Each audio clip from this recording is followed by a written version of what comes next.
As an agency owner, you know that landing clients is only half the battle. The real challenge is actually keeping them. Now, let's be honest. If you want to scale your agency to 30,000, 50,000, or 100,000 a month and beyond, client retention is mission critical. In the past 5 years, I've helped 133 agencies scale to 7 figures. And I can tell you this, there's a proven system to retaining clients long term. And in this video, I'm going to reveal it to you so you can implement it in your own agency and get your churn rate under 5% and scale successfully. All right, let's get into it. Our client retention formula really comes down to 3 key strategies, right? Number 1 is world-class onboarding, the way we come out of the gates with a client. Number 2 is effective ongoing communication, right? If the client's going to stay with us long-term and they're going to be paying us a monthly retainer fee, we have to be great at communicating. And then number 3 is success management, putting the account management team in place, tracking the right KPIs, and having systems and processes to retain clients at scale once we get beyond 10, 15, 100 clients. Before we get into that 3-part system, there are some fundamental decisions, things you put in place within the business that can have a huge impact on whether you're able to retain your clients or not. Number 1 is your delivery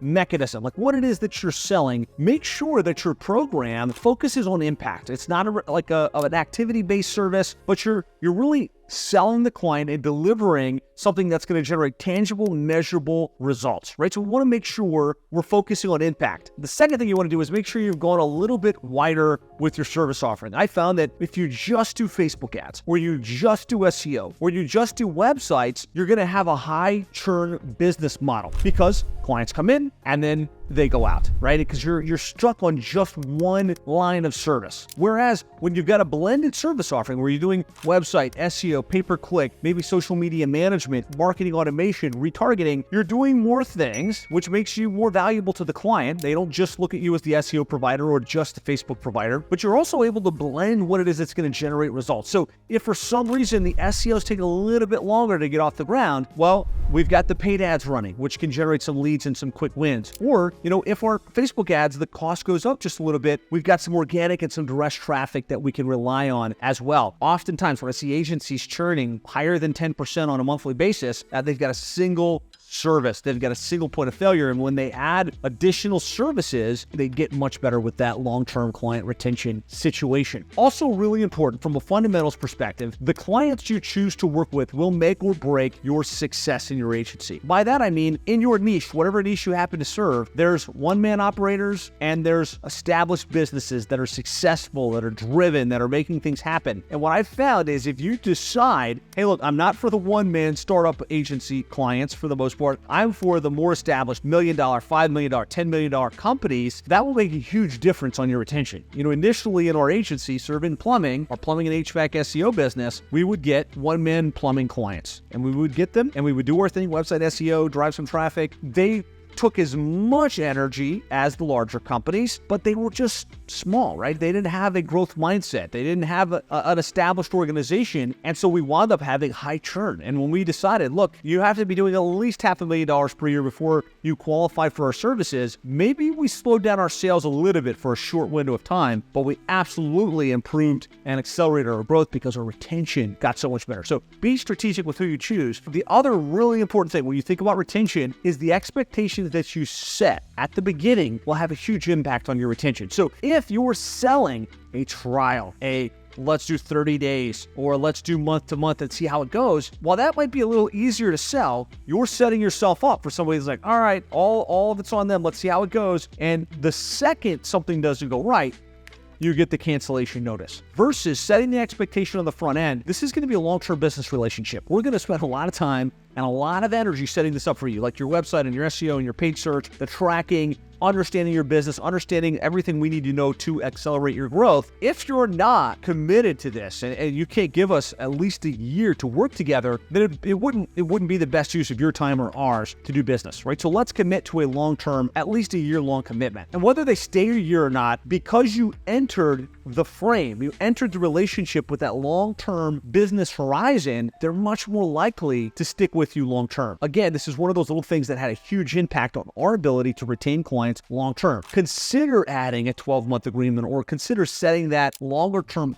time horizon on the front end. These basic tweaks can make a big impact. Let's get into the 3 things we need to do in order to maximize client retention, number one was world-class onboarding. And really, the way you come out of the gates with your clients in the first week, in the first month, will dictate whether they're with you a year down the track. When it comes to world-class onboarding, the first thing is kicking off with a bang and appreciation. This means making sure if you have a salesperson that sold it or you sold it, reaching out and saying, hey, welcome aboard. We're really excited about working with you. Dropping a box of goodies in the mail. We love to send Sherry's Berries. And we also send a custom new client welcome box. It's just unexpected, right? It catches them like, wow, I've just hired this company. They've had a great sales process. They've got everything dialed in, and I'm getting this unexpected appreciation physically in the mail. Buys a lot of goodwill. Simple thing you can do is just add a thank you basket right out of the gates whenever they sign up. Second to that is we want to make sure that we make the onboarding process as seamless as possible. I find a lot of agencies, they recognize that in order to do the work, we've got to get access to the profiles, we've got to get access to the website, and we've got to understand their unique proposition, we've got to gather all of this stuff. And typically, we want to send them a form and hopefully they fill it in. We just kind of wait on the background, and that creates a lot of friction for the client. It's a lot of things to fill in. It's a lot of things maybe they don't understand or they don't have access to. And so to make this seamless, what I would encourage you to do is have a structured onboarding call with the client where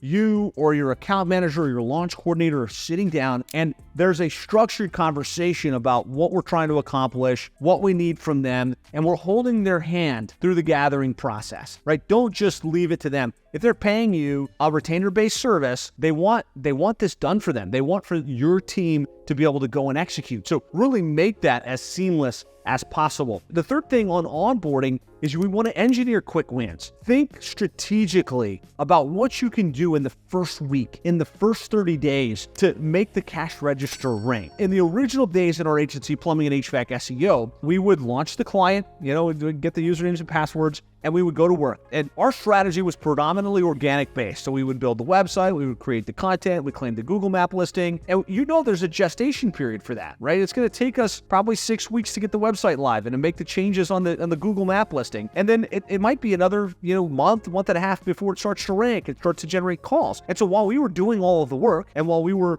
going to get them the outcome, typically month 2, month 3, they're antsy. They're like, what's going on? What are you guys doing? Like, I've spent 3 payments now. Where are we? We weren't engineering quick wins into the process. And so understanding that if we do a database reactivation, we get their existing prospect list, their existing customer list, and we make an offer via email and text message, that's something that doesn't cost a dime. Just takes a little bit of time and a little bit of know-how. We can generate some opportunities. We can generate some sales. Launching a pay-per-click campaign within the first week for a small list of keywords can start to generate some opportunity flow and start to generate some leads. Lots of things you can do on the front end in the first couple of weeks to generate quick wins. And so I want to encourage you, if you want to retain long-term, the way you come out of the gates, the experience that you create, but also the strategic wins that you can generate will buy you significant grace as the relationship matures. So that's your onboarding. Number 2 is effective communication. When it comes to effective communication, that's how we pulse with the client. It's also what we report to the client and how we see the vision into the future. And so for me, this starts with strategic reporting and KPIs. Understanding the reason they hired you isn't just to do your thing. They didn't hire you to update their blog and to post to their website and to get them ranked. They hired you and will stay with you singularly for your ability to generate leads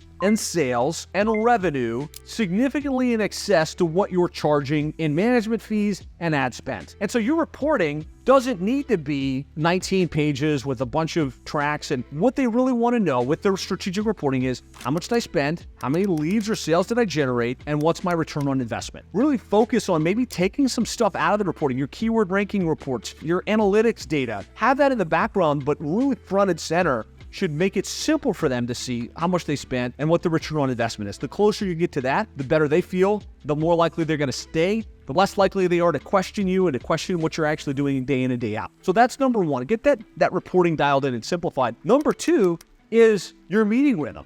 Like, you need to be pulsing with your client on a monthly basis. And again, going back to plumbing and HVAC SEO in the early days when we were struggling with client retention, what we found we would do is we would get the client set up, we'd get them ranked, we'd track, and we were like seeing the calls come in, and we're like, man, we're off to the races. We're never going to lose this company, right? They're like, look how good the results are. A couple months in, 4 or 5 months in, they reach out and they're like, hey, we're canceling, we're going a different direction. And we're just like, mind blown. How can this be? Like, what do you mean? And the reason was we weren't checking in with them. We weren't showing them the value. We weren't making sure that they felt loved and pursued and that we really cared about them as a client. And so it led to churn. Don't hide behind technology. And yes, you might have an automatic, report that goes out from High Level or from Agency Analytics or whatever platform you use, but you need to assertively have a rhythm where you're meeting with the client, you're checking in with them, you're letting them know what you're up to, you're showing them the results, and you're talking about what's coming next. On that same point, don't just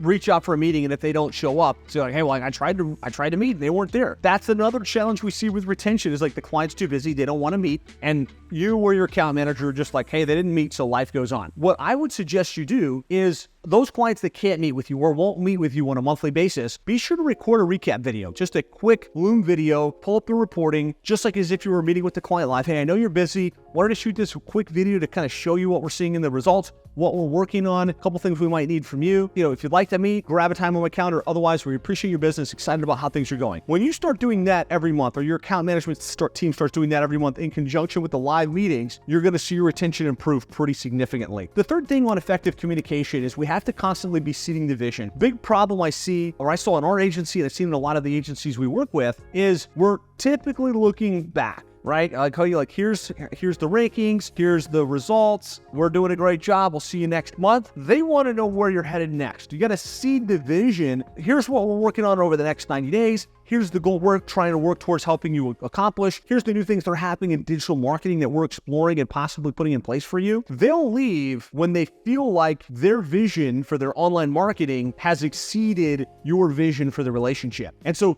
train your account management team to constantly be seeing that vision out into the future. All right, so we talked about onboarding. We talked about effective communication. Number 3 is client success management, which is, as the company grows and as you go from 10 clients to 30 clients to hundreds of clients, you can't do that yourself, and you've got to have a client success management process within the business. So first and foremost, you can't improve what you don't measure. So be sure that you've got a tracking mechanism to track retention and churn. Every month, you should be able to see what your average monthly churn rate was, and I'll talk about some of the KPIs you want to be shooting for to know if you're on track or off track. But first and foremost, we have to track that. Number 2, we need to have our KPIs, key performance indicators, which is what are we tracking that account management team on a monthly basis? Did they meet with their clients? What percentage of their clients did they meet with? Did they send the recap? What percentage of the clients did they send the recap for? Keeping track of that and their retention rate and their upsell rate and the percentage of clients they've gotten reviews or testimonials for are huge in terms of how you can really manage your client success process. But number 3, kind of managing your client success at scale, is what I call a traffic light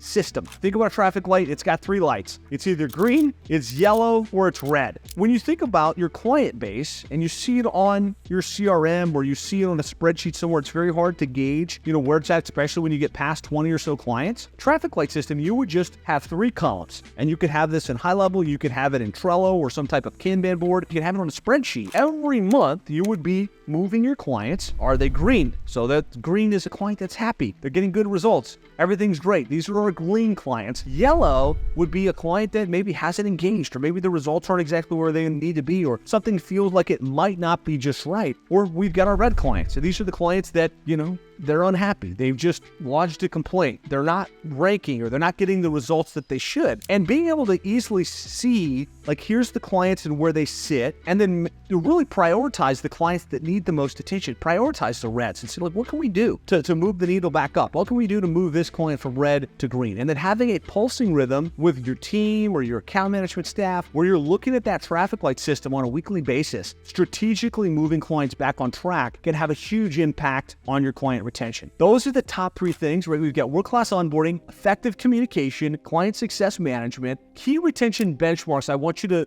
know about, because sometimes if you don't know what you're shooting for, you don't know if it's good. In the agency space, regardless of how good you are, regardless of how great your services are and your experience is, there's going to be some churn. 100% retention at scale doesn't really exist. So 97% or higher monthly retention, you're doing great, right? Less than 3% monthly churn is pretty much as good as it gets, right? And you might get to 98 for a couple months, you might get to 99, but if you look at it over a long time horizon, it's about a 3% monthly churn, you're doing great. This is our proven 3-part system that we use to retain agency clients long term. If you're running an agency and you're looking to scale to multiple 6 or 7 figures using the exact system used by over 100 agencies to scale to 7 figures, then make sure you click the first link in the description and get our full 7-figure agency roadmap implementation course completely free. In it, I not only cover the strategies I explained in this video in more detail, but I also give you every single method and strategy we use to get clients, deliver amazing results, automate the entire business, and scale to 7 figures and beyond. So seriously, if your goal is to grow your agency, just click the first link below and get access to all of this entirely free. Thanks for watching, and I'll see you on the next video.